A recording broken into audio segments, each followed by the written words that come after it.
Have you ever had that feeling?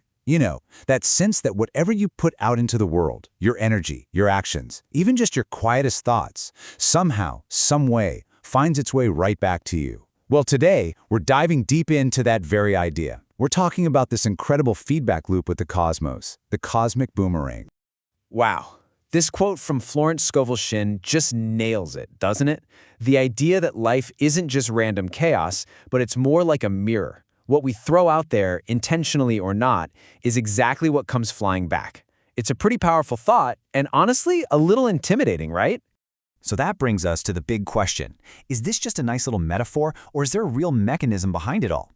I mean, how can a thought or a feeling actually come back to us with, as she says, astounding accuracy? Let's get into the how. Okay, so the secret sauce here, according to so many ancient traditions and even some corners of modern science, comes down to one fundamental principle of existence. This isn't magic, it's vibration. This is the engine that actually powers the whole boomerang effect. So let's talk about the law of vibration. This is a big one. It basically says that nothing, and I mean nothing, is ever truly still. Everything is constantly moving, humming, vibrating at its own unique frequency. The chair you're sitting in, the air you're breathing, your own body, it's all just a wild dance of energy. And here is where it gets really personal.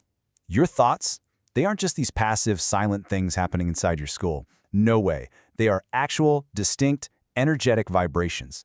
Every single thought sends out a ripple, a specific frequency into this universal field. You're basically a walking, talking, broadcasting tower of energy. And check this out. It breaks down so simply. Think about it like a radio. The frequency, that's the station you're tuned into. Are you on the love station, the fear station, the abundance channel? Then you've got amplitude. That's the volume. How loud are you playing that station? How intense is that feeling? And the most important part? You are the one with your hand on the dial, controlling it all with your thoughts and emotions. So, if we're all broadcasting our reality into existence, you gotta ask, why isn't everyone just living their absolute dream life, right? Why can it be so dang hard sometimes? Well, it turns out there's a part of our own mind that loves to jump in and create a whole lot of static and interference. And that's a question we've all asked ourselves. You try to think positive, you set your intentions, but then, boom, doubt creeps in. Fear, old habits, they just come rushing back. What is that voice of resistance? Where does it even come from? Well, that voice, we usually call it the ego. Now, it's not like the ego is some evil villain. Its main job is just to keep you safe by creating a solid sense of I. But in doing its job, it creates this incredibly powerful illusion, the illusion of separation. It's me versus you, me versus the world. And that feeling of being separate, that's the root of almost all our limitations and fears. And this chart, man, it lays out the difference so clearly. On one side, you have that ego-driven desire. It's all in your head, right? It's that constant chatter full of what-ifs and worry. It's about getting something to make yourself feel better. But then on the other side, you have a soul-driven desire. That feels totally different. It's a quiet, inspired knowing. It just flows. And it's usually about creating or contributing something bigger than just you. So, if we really want to master this cosmic boomerang thing, we've got to learn to look beyond the ego's constant chatter. We have to start asking that deeper question. Who are we, really, underneath all that mental noise? And seriously, just take a second with this one. When that inner narrator finally goes quiet, when you're not your name, or your job, or your past, what's left? Pondering this question is like opening a door to a whole new reality. Thinkers from all over the world have been wrestling with this for centuries. Advaita Vedanta says your individual self, your Atman, is actually the exact same thing as the universal consciousness, or Brahman. The Nyaya school sees the true self as this unique, eternal thing totally separate from your mind. And then you have Zen, which flips it all around and says maybe there's no permanent self at all, just a constant flow of experience. So many paths, all pointing beyond that limited little ego. And that brings us to this really important idea from yogic philosophy, avidya. See, this isn't about being uneducated or not having information. It's a fundamental case of mistaken identity. It's when we think we are our thoughts, we are our bodies, we are our egos. But those are just the things we're experiencing. Overcoming avidya is that light bulb moment when you realize you're not the car, you're the driver. So when we start to shake off this avidya, when we start to see beyond the ego, something truly incredible starts to happen. Our whole view of the world shifts from seeing everything as separate to seeing it all as connected. We begin to experience oneness. I absolutely love this quote. It's such a perfect image. Our agitated, ego-driven mind is like choppy water in a lake. It can't reflect the sky clearly at all.